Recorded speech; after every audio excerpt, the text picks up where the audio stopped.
Alexandria Ocasio-Cortez ignites Democratic fury, a rebellion against Schumer's acquiescence to GOP spending bill.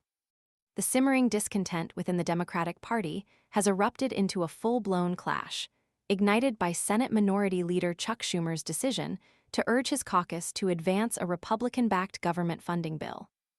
Representative Alexandria Ocasio-Cortez, a prominent voice of the progressive wing, is leading the charge against Schumer, accusing him of a betrayal that has sown deep distrust and anger among House Democrats.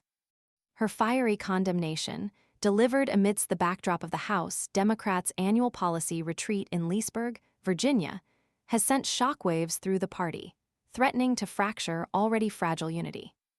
Ocasio-Cortez minced no words in her criticism, labeling Schumer's move as a dangerous acquiescence to the GOP's demands. She forcefully declared to reporters, "We have time to correct course on this decision. Senate Democrats can vote no." This forceful rejection isn't merely symbolic. It represents a significant challenge to Schumer's leadership and the established power dynamics within the party. The intensity of her reaction underscores the depth of the feeling amongst many House Democrats who see the bill as a capitulation to right-wing demands, a perception further fueled by the Republicans' increasingly brazen and divisive tactics. The fallout from Schumer's decision has been swift and brutal. Sources within the Democratic Party, speaking to CNN, revealed a brewing rebellion, with some members openly encouraging Ocasio-Cortez to launch a primary challenge against Schumer. While Ocasio-Cortez declined to comment on these calls, the very suggestion speaks volumes about the level of frustration and anger simmering beneath the surface. This internal conflict paints a stark picture of a party grappling with conflicting priorities: the imperative to avoid a government shutdown versus the risk of appearing weak in the face of Republican aggression. Schumer's justification for his decision rested on the perceived greater danger of a government shutdown. He argued on the Senate floor that allowing a shutdown would empower Donald Trump and grant him even more influence. "The Republican bill is a terrible option," Schumer conceded, "but I believe allowing Donald Trump to take even much more power via government shutdown is a far worse option." This rationale, however, has failed to quell the rising tide of dissent within his own party.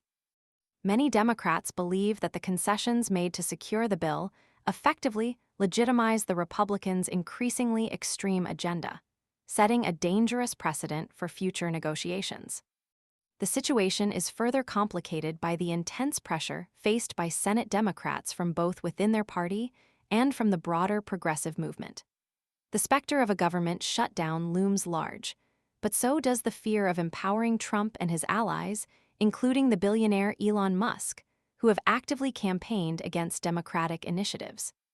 The perceived lack of alternative strategies to prevent a shutdown has left many Senate Democrats feeling trapped, forced to choose between two undesirable outcomes: accepting a deeply flawed Republican bill or risking the political fallout of a government shutdown. This internal conflict exposes a deep rift within the Democratic Party, highlighting the struggle between pragmatism and principle.